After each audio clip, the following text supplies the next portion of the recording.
Welcome. In this fourth session on infectious uveitis, we are going to discuss fungal and protozoal uveitis. Here I must mention that endophthalmitis is also an inflammatory process, both fungal and bacterial endophthalmitis, but I have decided to discuss endophthalmitis in the section on retina because the management of endophthalmitis is significantly different from management of uveitis. Ocular histoplasmosis syndrome is an uveitis caused by a fungus Histoplasma capsulatum which is endemic in southeastern United States. But it has been reported from other countries as well. The infection is acquired in early life by inhalation of fungal spores. The organism and its DNA both have been detected in the ocular lesions, and patients exposed to histoplasma show a positive histoplasmin skin test, which is quite prevalent in the general population in endemic areas.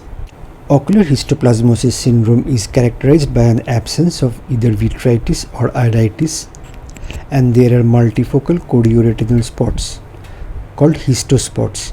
They appear white, atrophic and punched out with surrounding pigmentation in the mid-periphery and posterior pole.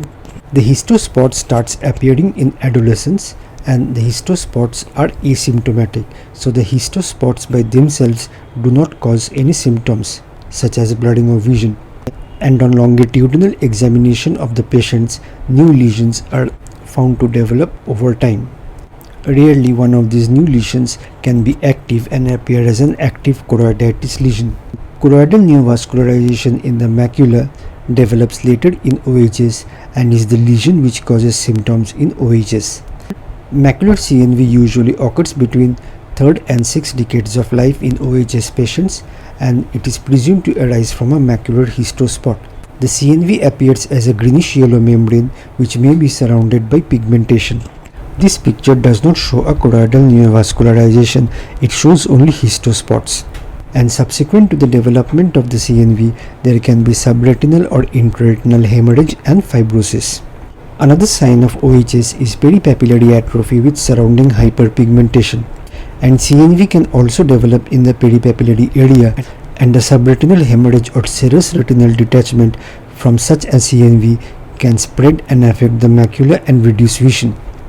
So ocular histoplasmosis syndrome has 4 features: absence of vitritis or iritis, histospots, macular choroidal neovascularization, and peripapillary atrophy with pigmentation. Diagnosis is essentially clinical, and histoplasmin skin test is not done because of high prevalence in general population as we have mentioned. Fluorescent angiography and HD-OCT are performed if a CNV is suspected for confirmation as well as monitoring of the response of CNV to treatment. Fundus autofluorescence has a role by detecting subclinical macular histospots which are at risk of progressing to choroidal neovascularization. Asymptomatic OHS patients should be asked to perform home monitoring with Amsler's grid, particularly if there is a macular histospot, to detect a choroidal neovascularization as early as possible. And macular choroidal neovascularization is treated with anti-VEGF, particularly bevacizumab. There are 2 much rarer forms of ocular involvement with histoplasma which occurs in immunocompromised individuals. One is an endophthalmitis and the second is a solitary choroidal granuloma. Coming to protozoal uveitis, and we have a very important entity here, Toxoplasmosis, which is the most common posterior infectious uveitis both in adults and children. Ocular toxoplasmosis occurs worldwide, and it is caused by the protozoa Toxoplasma gondii. Cats are definitive hosts of Toxoplasma gondii, and humans and other animals are intermediate hosts. Life cycle of T. gondii has 3 stages: oocyst, tachyzoid, and tissue cyst. The oocyst contains sporozoites, and their organism reproduces in the cat intestine, and the oocyst containing sporozoites are excreted in cat feces, contaminating soil. The tachyzoid is the proliferative stage of the organism and develops from the oocyst upon ingestion by the intermediate hosts and spread hematogenously and invades tissues. It also induces a potent immune response. The tissue cyst is the latent phase and contains bradyzoids, and it is found mostly in skeletal muscles and the central nervous system, including the retina. The intact tissue cyst does not elicit an immune response, but the tissue cyst can rupture, releasing bradyzoids, which convert to tachyzoids, causing disease reactivation, as we will find clinically. Humans can be infected by the oocysts, by the bradyzoids, or by the tachyzoids. Infection through oocysts occur on exposure to cat feces or consumption of water, fruits and vegetables contaminated by cat feces. Bradyzoids can also be the source of human infection upon consumption of undercooked infected meat of intermediate hosts or through organ transplantation. Tachyzoids can cause infection of the fetus from the mother by transplacental transmission if primary infection of the mother occurs during pregnancy. And it has been found that the rate of infection increases but severity of the disease in the newborn decreases with primary infection occurring later in pregnancy as compared to primary infection occurring earlier in pregnancy. So broadly speaking, there are two types of Toxoplasma infection. One is congenital and the other is postnatal.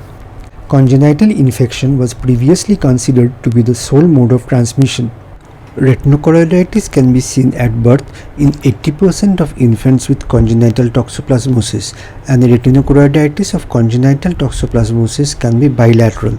As many as 25% of infants with congenital toxoplasmosis can be functionally blind in at least one eye, but retinochoroiditis from congenital toxoplasmosis may also be asymptomatic depending on the location of the lesion. 10% of infected infants have associated microcephaly or hydrocephalus, intracranial calcification and cognitive impairment in addition to retinochoroiditis called Sabin's tetrad. So microcephaly or hydrocephalus, intracranial calcification, cognitive impairment along with retinochoroiditis constitutes Sabin's tetrad of congenital toxoplasmosis. Other manifestations of congenital toxoplasmosis include hepatitis, myocarditis, pneumonitis, anemia, thrombocytopenia and encephalitis. Coming to the second form of infection, the postnatal infection, and this form of infection, that is primary infection occurring in the adult, is now considered to be a major cause of toxoplasmic retinochoroiditis. An adult primary infection should be considered separately for immunocompetent patients and immunodeficient patients. In immunocompetent patients, retinochoroiditis is diagnosed much later after primary infection of the eye or of any other organ, when reactivation from the primary infection occurs. And in immunocompetent patients, only rarely does retinochoroiditis present immediately after primary infection. And retinochoroiditis from adult primary infection is considered to be less frequent as compared to congenital infection through transplacental transmission. Most immunocompetent adults having a primary infection have no to mild systemic symptoms such as fever, malaria and lymphadenopathy, and severe systemic disease occurs rarely in immunocompetent patients. However, immunocompromised patients tend to have severe systemic as well as ocular disease either soon after primary infection or through reactivation of a pre-existing latent infection soon after developing immunocompromise. Patients with ocular toxoplasmosis present with unilateral blurred vision and floaters, and upon examination of the eye, we usually get a mild granulomatous anterior uveitis with or without raised intraocular pressure. But the main feature of ocular toxoplasmosis is retinochoroiditis, and this is said to be the classic presentation of ocular toxoplasmosis, wherein we get a focal white necrotizing retinitis in the posterior pole, and usually there is overlying moderate to intense vitritis, which creates a headlight in the fog appearance. As if through the fog of intense vitritis, the retinitis appears like a headlight. However, this picture does not show that intense vitritis, and this retinitis characteristically occurs as a satellite lesion adjacent to a retinochoroidal scar. So we find a scar here adjacent to the area of retinitis. However, a scar is absent in a recently acquired ocular toxoplasmosis. Other features of ocular toxoplasmosis include periarteriolar lipid exudates near the lesion called Giardiasis arteriolitis. Venous sheathing can also occur even distant from retinochoroiditis and can cause vessel occlusion. And upon healing, the retinochoroiditis lesion develops into a healed retinochoroidal scar. which appears as a white excavated lesion with pigmentary changes. And the pigmentary changes in the white excavated lesion appears like a wagon wheel. And this is said to be a classic appearance of congenital toxoscar. And there can be significant excavation with exposure of the underlying sclera. In addition to the classic presentation of ocular toxoplasmosis with retinochoroiditis and a healed retinochoroidal scar, we can also have atypical presentations of ocular toxoplasmosis. In immunosuppressed individuals, we can get multiple large bilateral retinitis lesion with or without adjacent retinochoroidal scars. Posterior outer retinal toxoplasmosis can occur, in which we can get small multifocal lesions in the outer retina with minimal vitritis.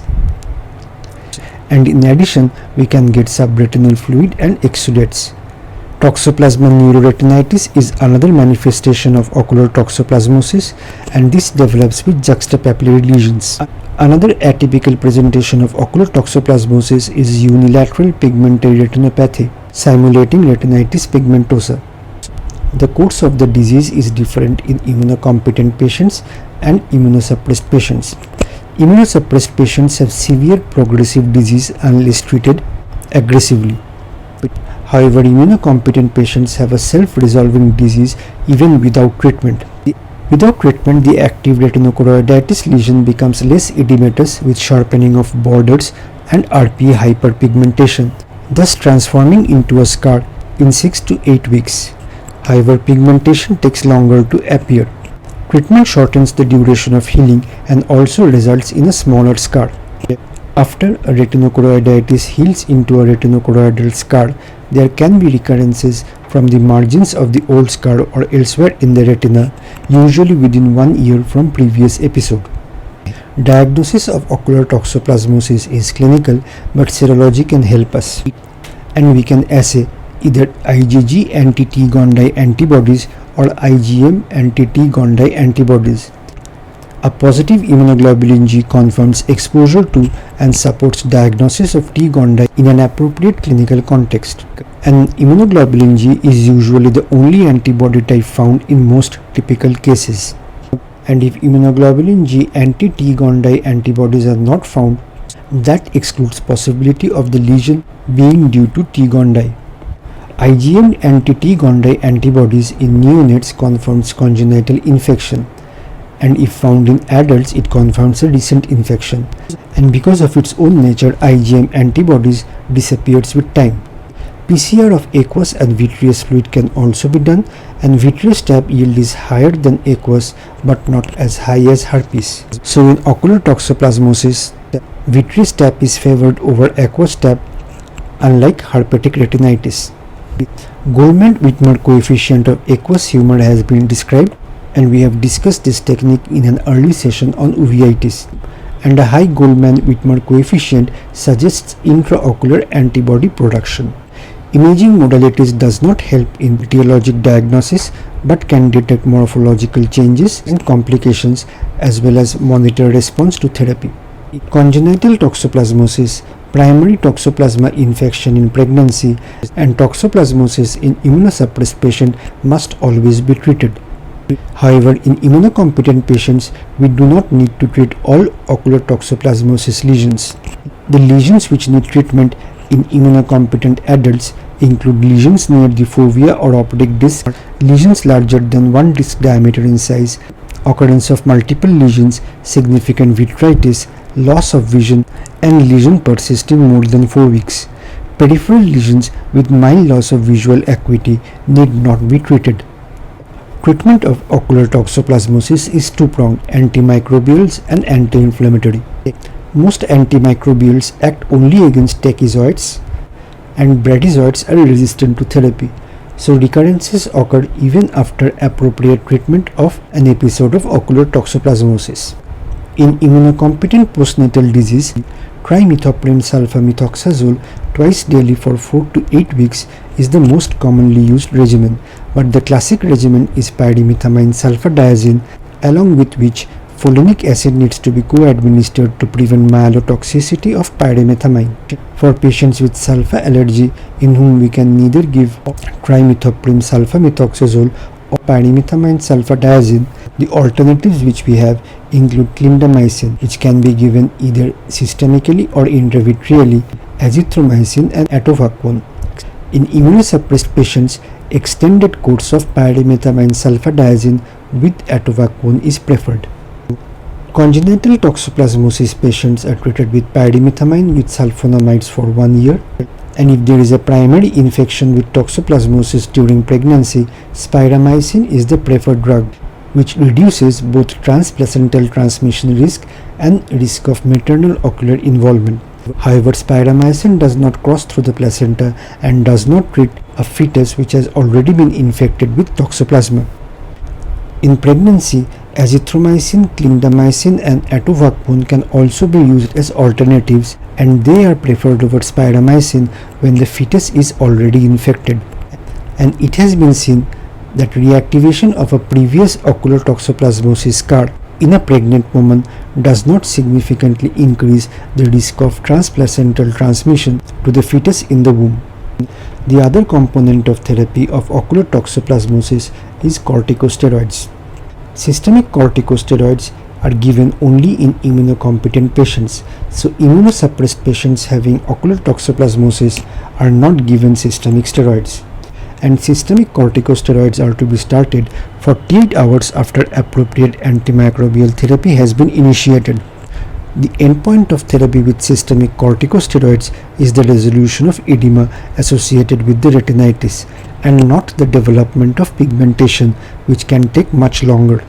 And upon healing of the retinitis, systemic corticosteroids should be tapered off before discontinuing antimicrobials.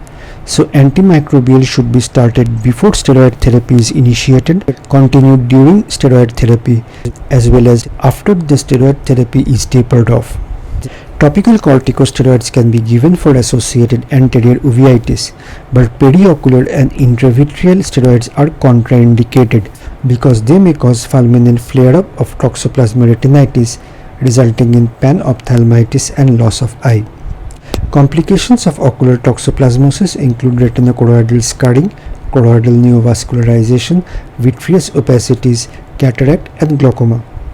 So we end our discussion of ocular toxoplasmosis by covering salient points in the prophylaxis of ocular toxoplasmosis. Seronegative pregnant women and immunosuppressed individuals should avoid eating raw and undercooked meat, should drink only well-filtered or boiled water, wash fruits and vegetables before eating, avoid exposure to cats and cat feces, use gloves and wash utensils after manipulating meat or soil.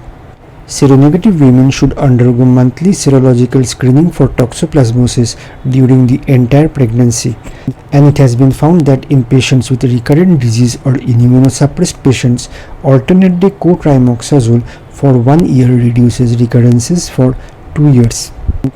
Now we come to other protozoal diseases, and they are usually diagnosed by the associated systemic disease.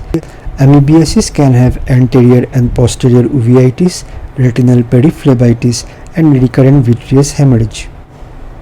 Giardiasis can also cause anterior uveitis, choroiditis and retinal pigmentary changes.